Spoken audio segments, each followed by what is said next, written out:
যখন চাহাত অভিনবকে নিয়ে সন্দেহ করছিল তখন অভিনব পৌঁছে গিয়েছিল আকরামের কেবিনে। অভিনব ঢুকতেই আকরাম তার কার্ড বাড়িয়ে দিয়ে বলল, টাইগার ওয়েলকাম। সব ভালো, সব ঠিক আছে? এই নে ভিআইপি কার্ড, মজা কর।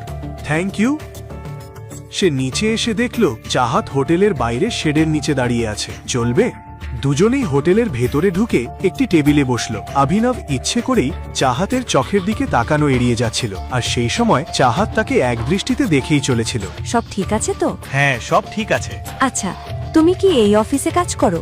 কিছু অর্ডার করি, খুব খিদে পেয়েছে, একটু দাঁড়াও। ওয়েটার। চাহাতের প্রশ্নটা এড়িয়ে গেল অভিনব। Hello sir. তুমি কি আমার কাছ থেকে কিছু লুকোচ্ছ? না, একদম না। কেন কিছু লুকাবো? তেমন কিছু না। ও, এক সেকেন্ড। অভিনব আর চাহাত ওয়েটারের কাছে অর্ডার দিল। ওয়েটার চলে গেল, কিন্তু চাহাত তার প্রশ্ন ভুলে যায়নি। তো তুমি কি করো? আমি একে প্রাইভেট লিমিটেডে ছোট একটা চাকরি করি, এটাই। ওটা তো আকরমজির কোম্পানি, তাই না? হ্যাঁ, ঠিকই। হ্যালো গর্জাস, তুমি খুব সুন্দর। আসতে চাইনি, কিন্তু মন মানল না। একটা ভালো ট্রিট অফার করতে পারি?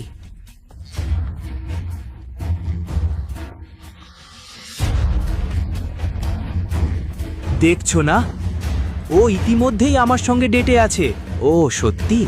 আমি ভেবেছিলাম তুমি ওর ছোট ভাই টাইপ কিছু। এখন তুমি বললে যে তুমি ওর সঙ্গে ডেটে আছো, তাই ভদ্রভাবে বলছি, গেট লস্ট। অভিনব এক মুহূর্তের জন্য চুপ করে রইল। সে দেখতে চাইল এই লোকটা আর কত নিচে নামতে পারে।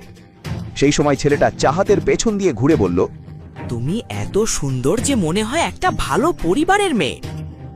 মাইন্ড করো না, তোমার এমন লোকেদের সঙ্গে ডেটে যাওয়া উচিত না। স্ট্যান্ডার্ড খুব গুরুত্বপূর্ণ, রাইট? কে তোকে জ্ঞান দিতে বলেছে? হ্যাঁ, এখন বের হয়ে যা। তুমি আমার সঙ্গে চলো, ট্রাস্ট মি, তোমার কোনো সমস্যা হবে না। আমি বলছি, তোমার এমন ডাউন মার্কেট ছেলেদের সঙ্গে থাকা উচিত না, যার বাবা তাকে জন্ম দিয়ে ফেলে রেখে গেছে। এবার অভিনব আর নিজেকে ধরে রাখতে পারল না। ছেলেটা সীমা ছাড়িয়ে গেছে।